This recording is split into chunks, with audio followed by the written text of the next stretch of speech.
Well, chuireann na mílte fáilte róban seo go dtí meánscoil na trócaire I mBaile Mhatháin, ceann de na honnad ina bhfuil Fleadh Laighean 27 arsúl.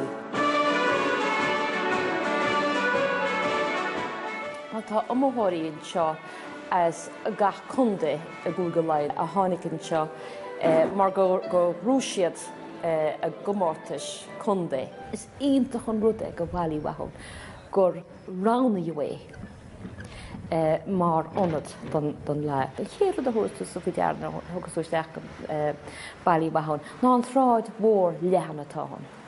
Agus tá sé sin an éúnach agus an eúnach go imimecht mar seo, mar teistíonn spás óna daoine.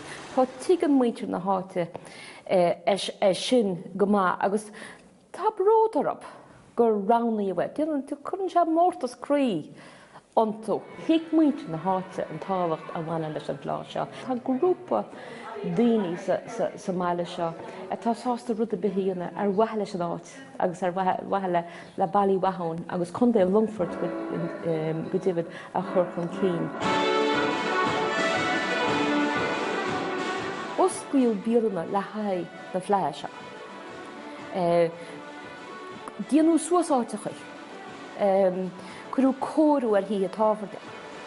Agus díanú na rud sin ar fad le bheith ré den lá seo. Si tá neart le déanamh sa gabhra seo, agus is tópa go seansa rúnainn se mBaile Mhatháin, agus a gunda an Longford go dtibh is Spáint go bhaintear na héireann ceirtha aonann seo. Na is an Fleadh seo thart, ben na rudí seo an seo gúnaigh. Agus tá súlainn go do go fás agus forbert ar an mBaile bhá ré.